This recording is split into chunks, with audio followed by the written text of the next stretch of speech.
Hello and welcome to the Extreme Perspectives podcast. We bring you conversations with the people who see things differently and think differently, the innovators, the outliers, the rebels, and the crazy ones from the Sense Network.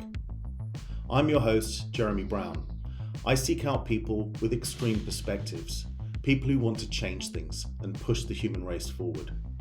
Together, we collaborate with some of the world's most innovative companies to help them to be more innovative. Today, we're speaking with the non-linear human, husband, dad, venture capitalist, coach, and chief of staff, Alex Dunsdon.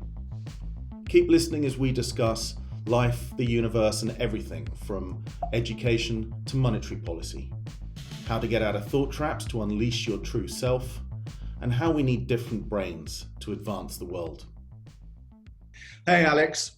Hi, Jeremy. Thanks for joining us today.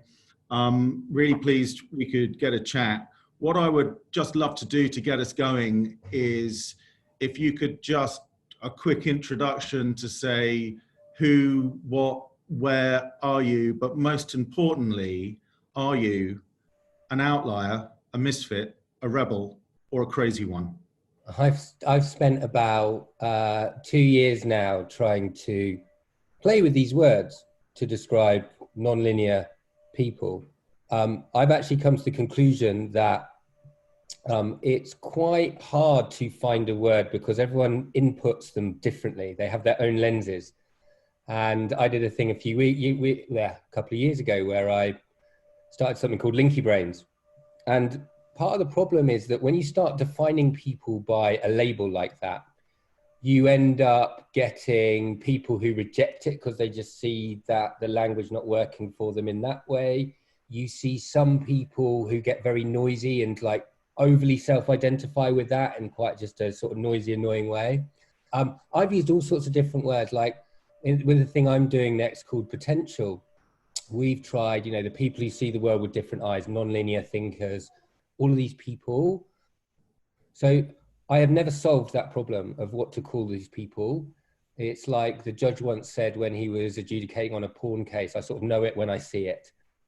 Just interesting people who see the world with different eyes, who make the world a better, more meaningful place to be in, are the kind of people that I want to spend my time around, because I've decided that, what is work? It's meaningful work with people you love. And I spent my 30s sort of, I guess, collecting people and just filtering out, just like meeting everyone, whether it's innovators in corporates, entrepreneurs, like used to work in advertising, so creative people there.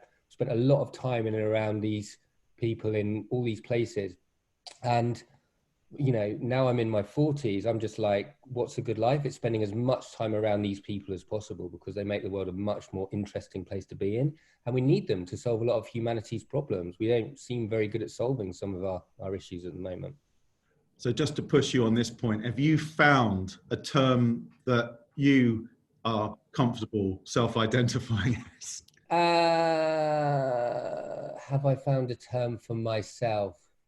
No, is the answer. I think a lot about labels, like, I think especially when you've done, so I've done multiple careers, and, I think it's very easy to judge people off labels nowadays. Yep. So what am I? I'm a dad. I'm someone who's got some form of ADD. I'm a VC. I'm a chief of staff. I'm a, coach. I'm a husband. We all play these different roles all the time. And I think that, we need heuristics, and we're always desperate to label people as a something.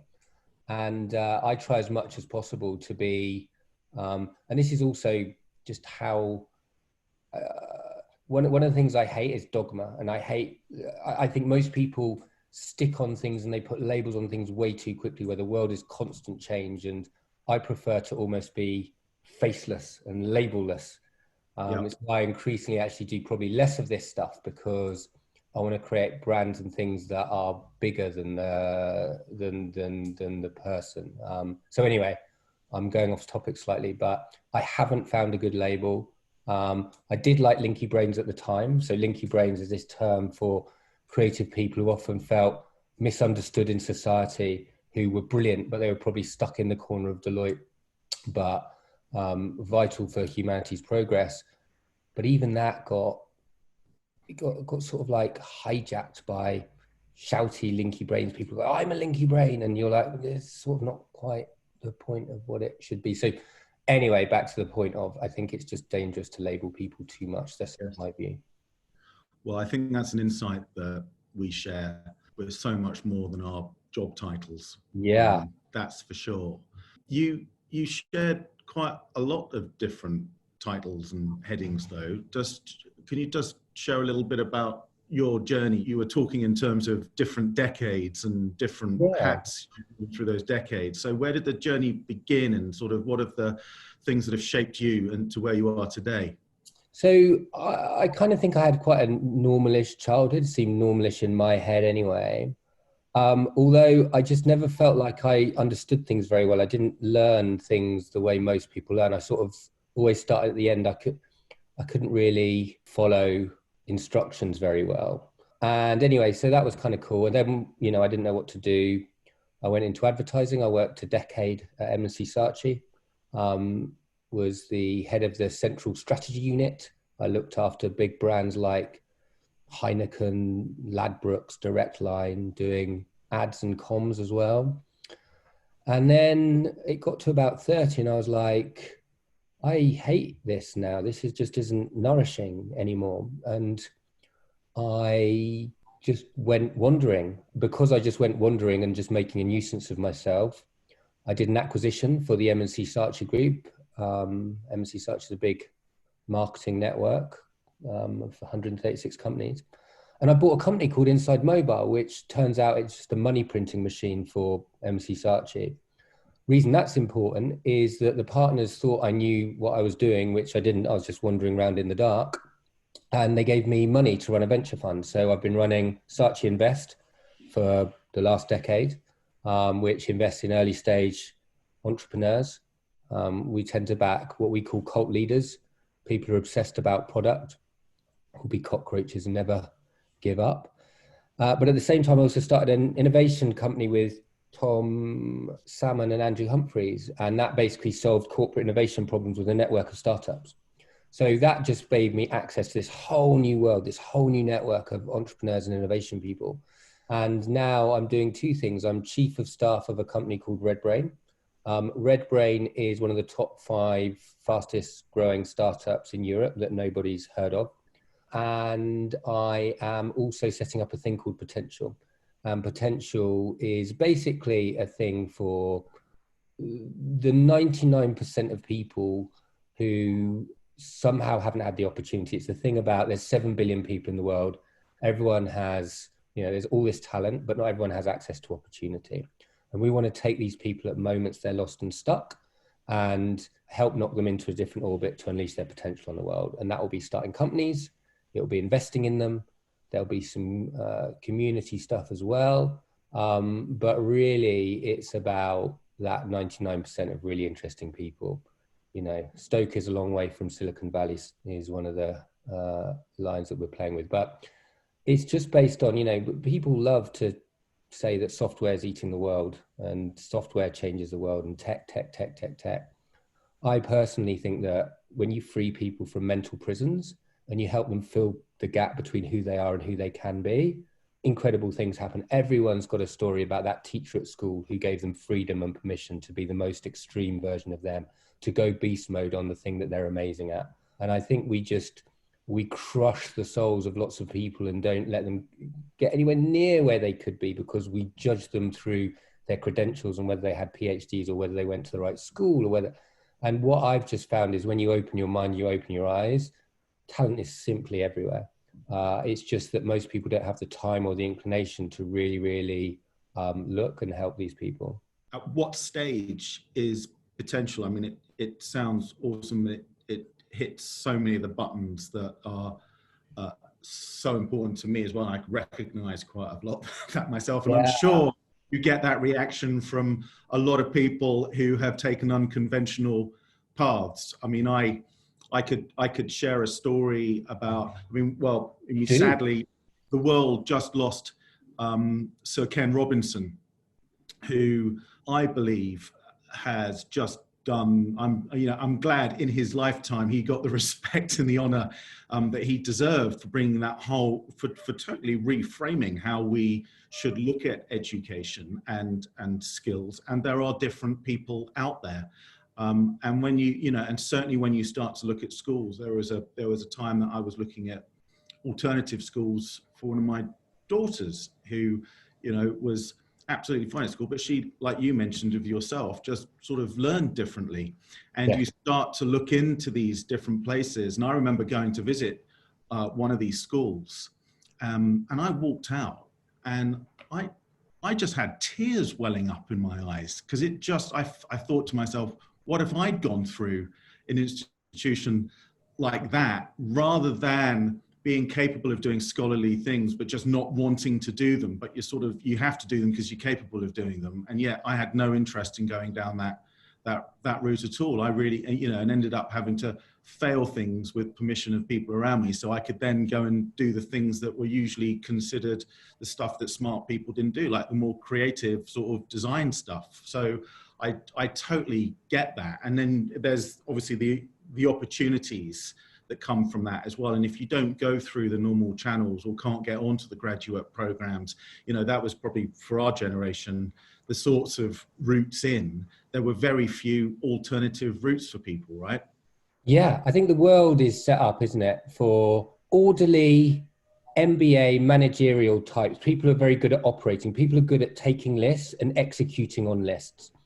And the reality is, and I think we're at the bare bones of understanding how brains work, whether it's people with dyslexia, whether it's ADD, whether it's Asperger's, or whether, and again, I'm a little bit wary of labels because I just think it's all a spectrum. Like, society needs a range of different people. There's a reason you have entrepreneurs and then the operational CEOs who come in and run the business. There's a reason you have innovation departments and then the operational bit of companies. We need the different types of brains to advance the world. It's like in the old days when we were monkeys, you had like 30% of the monkeys who used to watch let's call them the production monkeys, take the bananas, cut the bananas, eat the bananas, like day after day after day. 30% went, hang on a sec, what happens when the bananas run out? And they went over water and they went over rocks, and some of them got eaten by crocodiles, and some of them then found some coconuts to eat.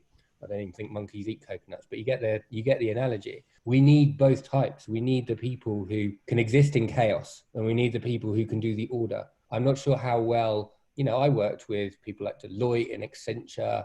They cannot operate in chaos. They only have order. But creative people are awful at ordered process. Like, management consultants look at timesheets of ad agencies and they go, why have you got 20 people in the room to do a creative campaign? That's a really inefficient use of resource. It just doesn't make sense to them. And actually, with 20 people, they're all from the same discipline as well. Yeah. So there's very little cognitive diversity. There's a bunch of people with the shared references. And I think that's one of the things when you look at advertising. There's still, I was looking at something this morning, they're still referencing ads from 1979. I think someone's done the labor isn't working and has done the testing isn't working parody of that. And it's kind of like, are we still recycling ideas? But I think, to your point, that's exactly it. And we had a very similar experience a few years ago when Beth Comstock was CMO at General Electric, and there was a huge innovation drive there. And what they had identified as a business is they were amazing at recruiting people to do the operational stuff, to scale the business up, to drive the efficiencies. Yeah. And they'd got so good at that, they'd kind of lost all of those other types of people that could start to think a little bit differently than, in your language, in just the straight lines, in the linear sort of operational lines. And I think there was about 300 people on the global leadership team, and they were all sent off to go and try and solve these problems. Where do we get these people from? And that's why they knocked on our door at Sense Worldwide, because they were interested in cognitive diversity, those fresh perspectives that you need to bring into the mix. Because in fact, it's our friends at the management consultancies who have driven efficiency to such a point that, there is no slack left in that system. There is no time for people to kind of sort of sit around and think about how we might be able to do it better. And that now sort of has to be outsourced. And that, again, I think is one of the big opportunities moving forward, is where do those new ideas start to come from, and how do we start to sort of reframe what the future looks like? Well, I think you have an incentives problem and a psychology problem. I think there's an incentives problem in big corporates, because why bother investing in innovation when you can just buy back your shares? The short-term shareholder profit motive is always going to push innovation into a corner, into a backseat, because it just does. And I think the second problem is a psychological one. We all want love, safety, and belonging. We all like to be part of a tribe. And most people like the safety of being around people like them, people who look like them, who don't say things that make them feel uncomfortable. And increasingly, like, the power of divergence, of conversation, of open-mindedness, it's hard to find. It's hard to find in corporates. It's hard to find on Twitter. It's hard to find in the actual world right now, because everyone's so dogmatic and moving more towards people who look like them, people who speak like them, people who don't threaten them. And I'm like, wow, what a crappy world that is to live in. What a boring world that is to live in when you're just around people like you all the time. That's not how we built a great society. And it's not how you build new things together. Yeah, and if we want security, the way that we're going about it is complete. We're doing exactly the opposite than creating security. We've just been looking into security and understanding how that is changing. One of the good things that came out of this work was realizing that security is no longer as individual as it once was. We always know, yes, it's me, and yes, it's my family, but there's what's coming through is a lot more about the community, and people care for those who care for others. And this was something that was actually very pleasing that we saw coming out of talking to people all over the world about security as one of the big changes coming, but actually put that at the backdrop of what's happening in the world right now. And it is completely the opposite. There's more and more division. I've come to, in some ways it's a trite thing to say, but I've had an epiphany on conversation. 1 + 1 = 3. Like, whether you look at Brexit or whatever, we seem to have lost empathy. We seem to have lost the ability to understand different people's point of view. Like, we seem to have lost the ability to walk a mile in somebody else's shoes. And everything great comes through conversation, understanding another point of view and making something better. I don't think the world looks great if Silicon Valley build a people, this Uber race, and Uber in inverted commas, because I don't know if I want to spend all my life just around people in Silicon Valley talking about apps all the time. This Uber race of super smart technical people, just self-pleasuring themselves about their amazingness and their goodness at tech, and this elite club that is kind of built off the back of that. Like, there just doesn't seem to be much joy in that, much building on that, much advancement of humanity, because you're just going to keep backing the same people that you've always backed. Yeah, and as a build on that, someone shared with me an article by Douglas Rushkoff. He wrote it, I think, a couple of years ago, but he was just talking about being invited to one of these elite conferences to be quizzed by hedge fund managers and Silicon Valley billionaires about the future. And they were asking him questions about, when the world, when society breaks down as we know it, and money is no longer useful, how will I pay my security guards? And those sorts of questions, which was quite entertaining to sort of go off there for a little while. He gave some good advice, which was start treating your security guards like friends today, as opposed to some transactional thing. So there was some good practical advice. But the big takeaway from this article that I was looking at was, it was clear from reading this that Silicon Valley, despite all their sort of pitches of a better future, I think in their hearts, they see a dystopian vision for where everything's going, and they're sort of risk managing. They're almost anticipating it is going to melt down any second, and they're trying to, shore up their own personal situations as best they can, and keep milking the sort of the revenue they're taking from the Kool-Aid they're peddling for as long as possible. And I don't think there are enough voices with a sort of a more optimistic view of the good that could be actually done. And that was my defense. There are still a few of us left who want to promote a more optimistic vision for what we humans can achieve together, as opposed to destroy each other. Yeah, I want someone to present.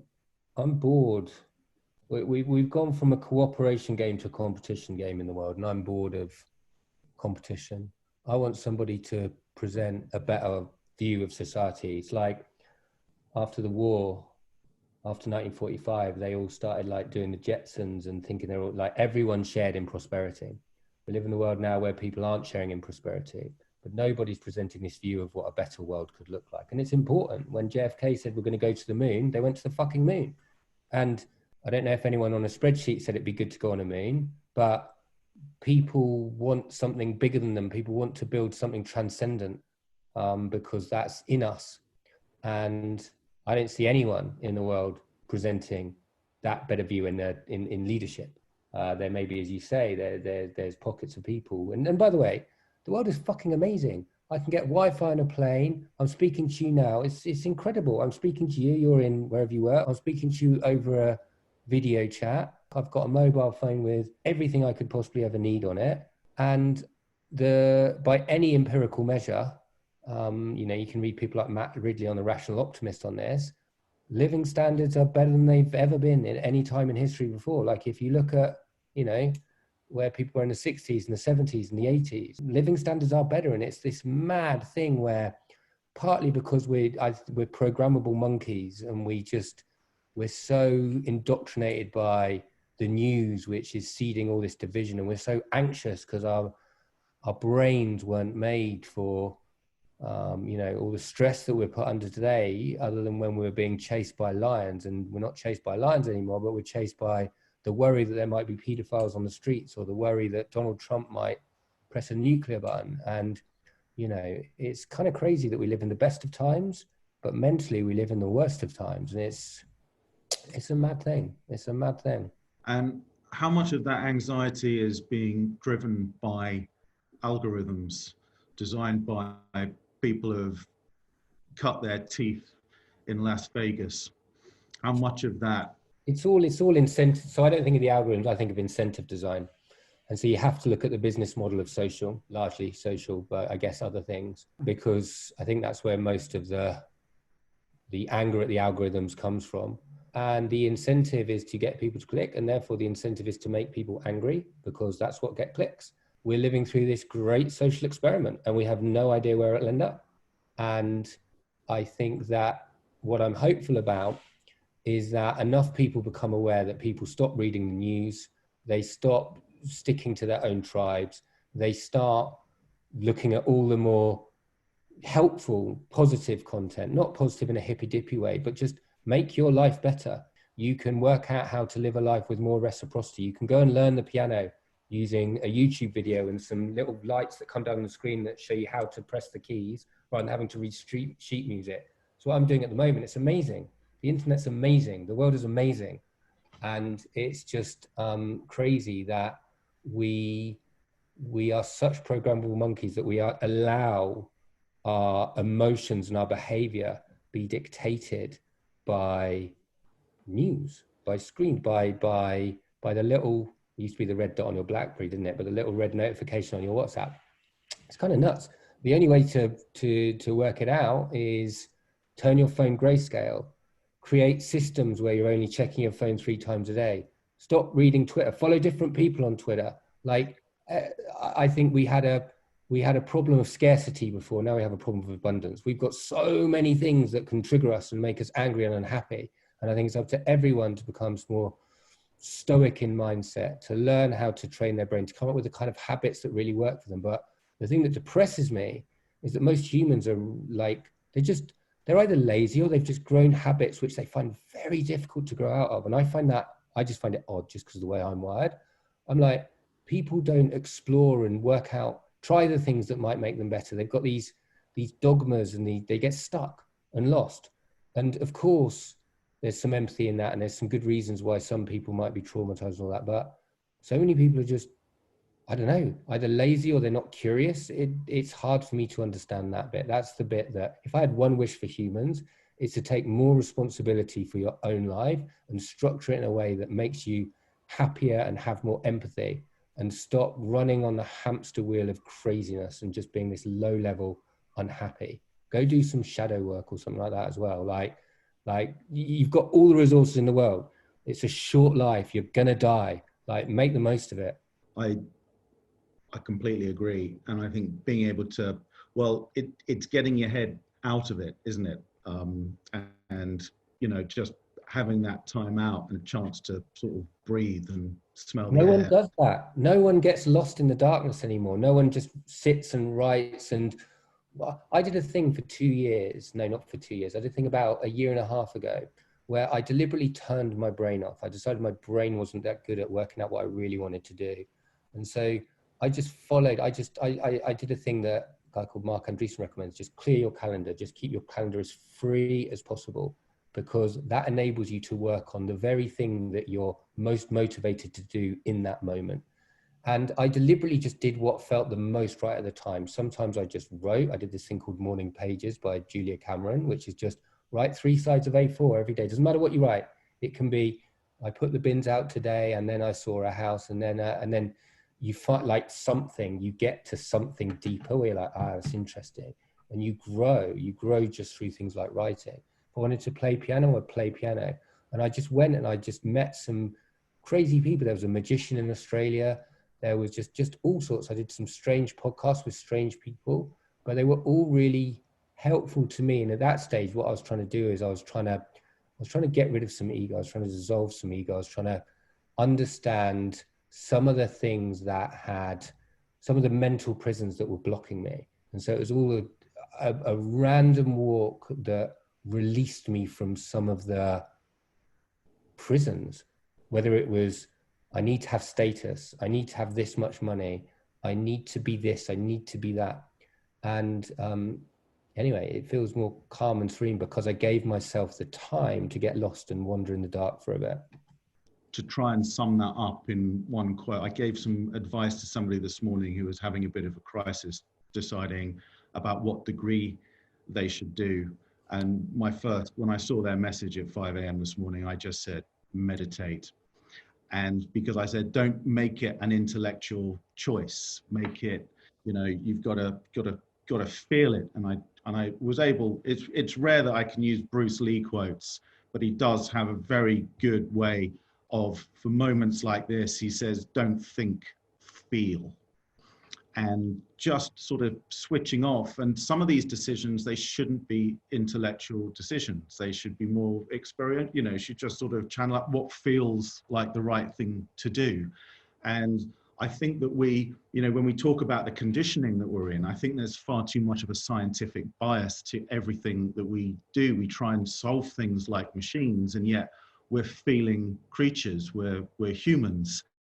And you talk about the ego, I was watching a lecture, well, it's a conversation, I was going to say not too dissimilar to this, but then that might be our egos speaking. It was David Blum and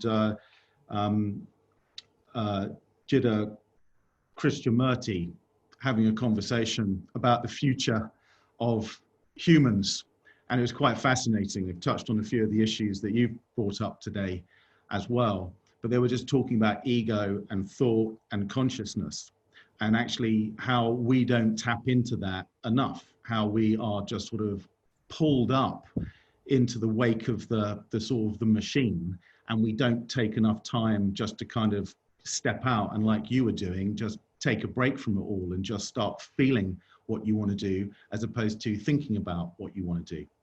The subconscious is way more powerful than we know. Like, we've got no idea why we do half the things we do. Our subconscious doesn't talk to our conscious brain properly. Like, we're always trying to second guess it. Like, we've got so much pattern recognition in our bodies and what we do before, yet we act as if we've got this amazing executive function of our brain that helps us understand why we do things. We have no idea why we do most things. And if you read Jung, or you read even some of the early Freud stuff, if you try and really understand like where most of our innate desires come from, it's got nothing to do with the cognitive function at the front of your brain, but it's all to do with the subconscious. And I think that, again, I just think we live in, you said it, this world of scientific rationality, of this, you know, uber word of achievement. I think that if we can spend more time sitting with ourselves in silence, understanding who we are, becoming more self-aware, having more empathy. It's sort of simple stuff, but we're just not taught. No one teaches you this stuff. No one doesn't get taught in school. Like, it's sort of weird.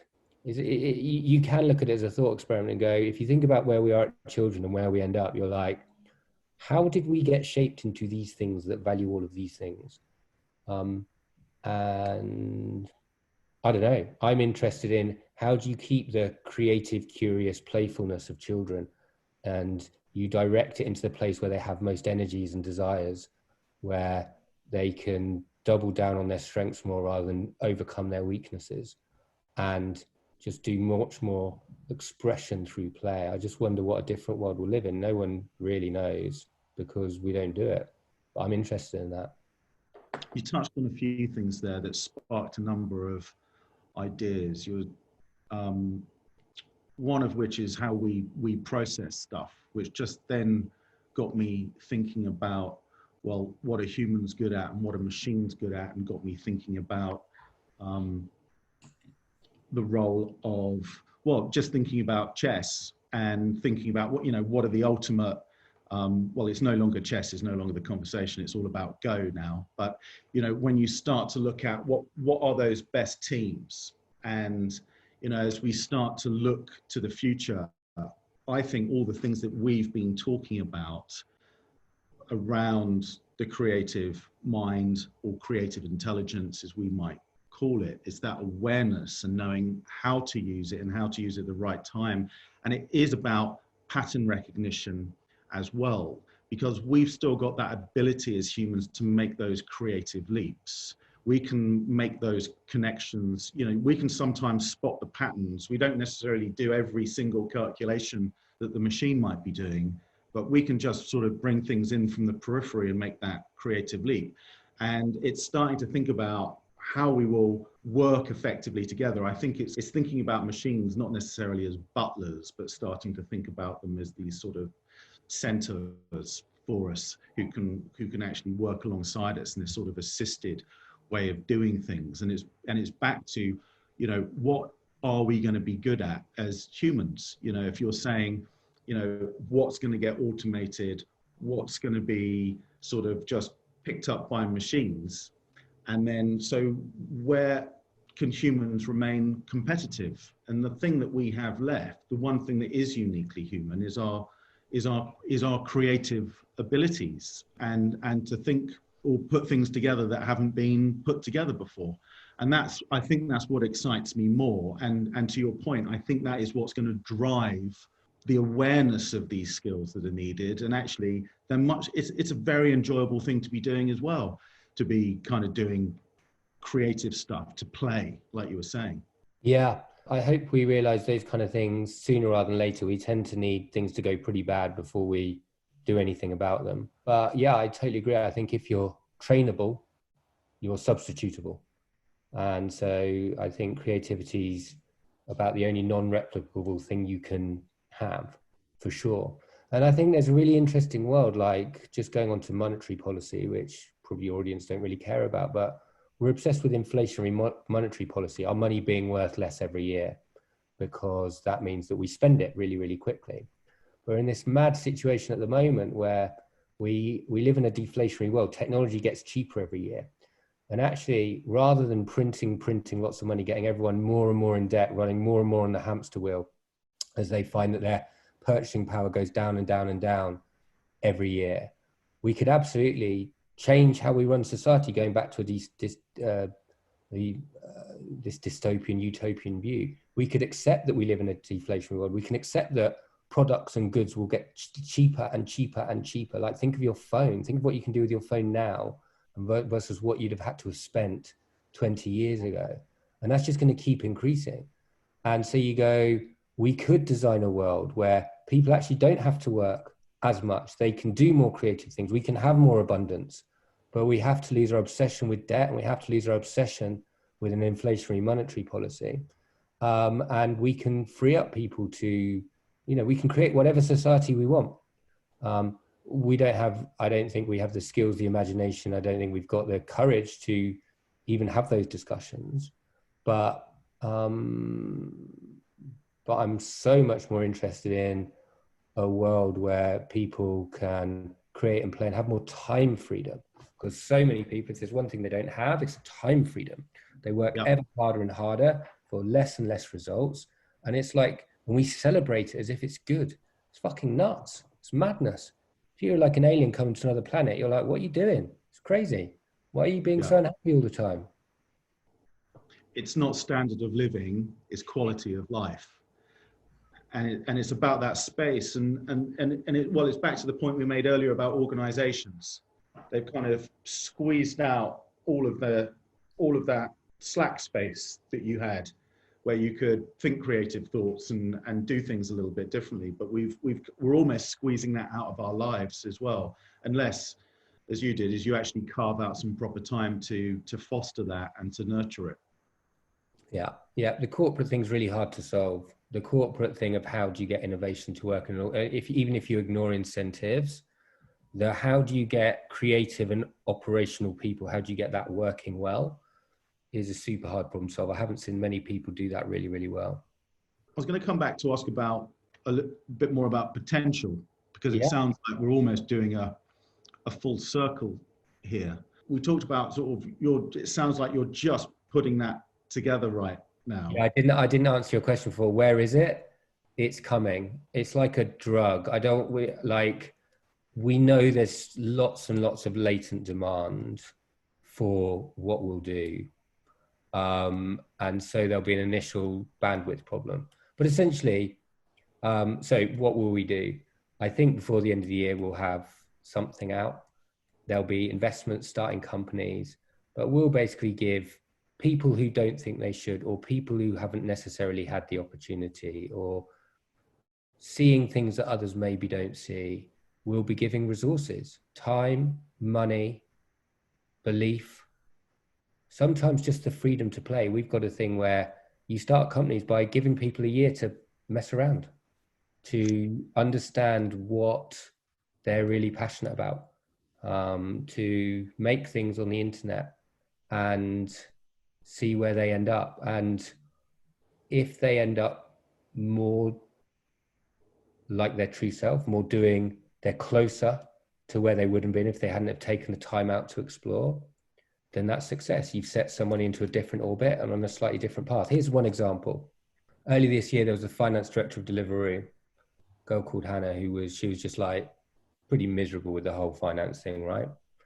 And we just spent some time with her, went for a walk in the park. She had a cry at some point, loved education, done a PhD in her spare time in education. And in that case, I think all we did was give her the belief that she could. Now she's just exploding. She's so excited about the world. She literally can't stop herself just doing.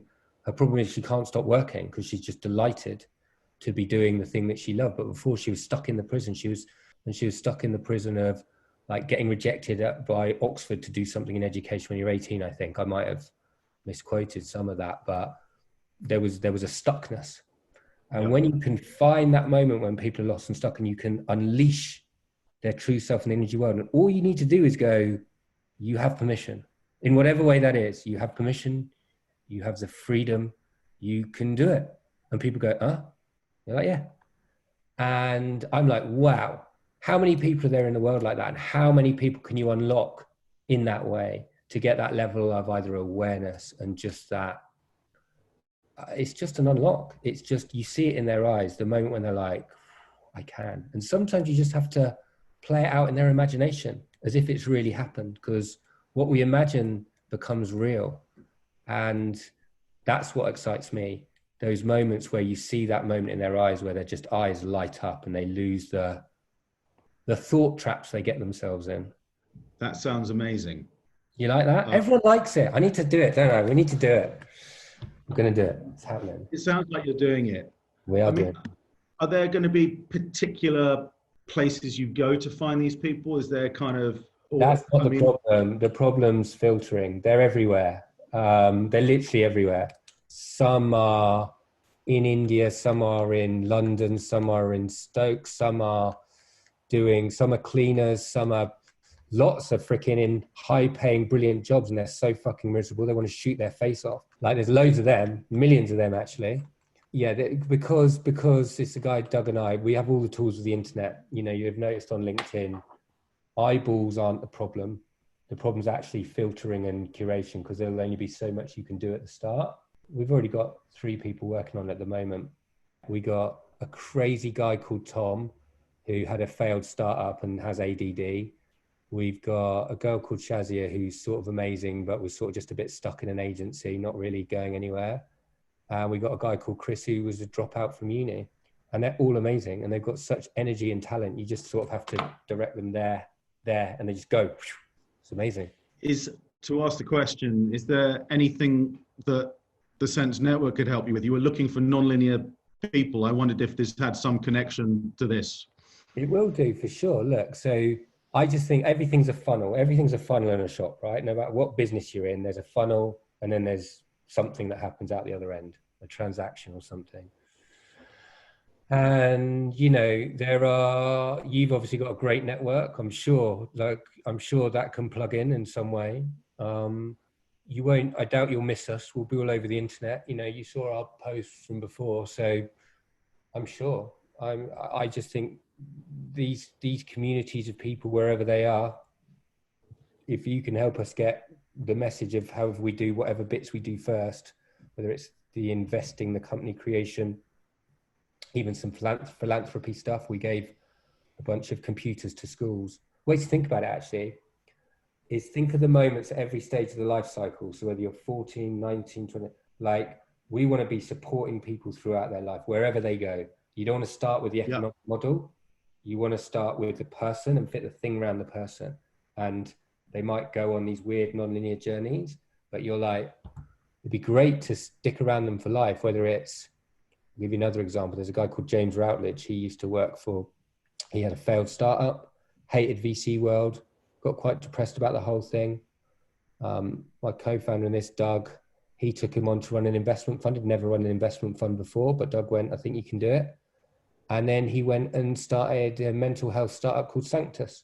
And Doug then angel invested in that startup. So there's a beautiful thing when you choose to be on a ride with someone where you can stay with them throughout their life, no matter what journey they're on. And I'm like, wow, could you create £1 billion of value in that? How many ripples will there be in the world with James starting this mental health startup, which is now growing pretty big and doing pretty well? And you start going, you know, what's the metric? How many lives can you improve?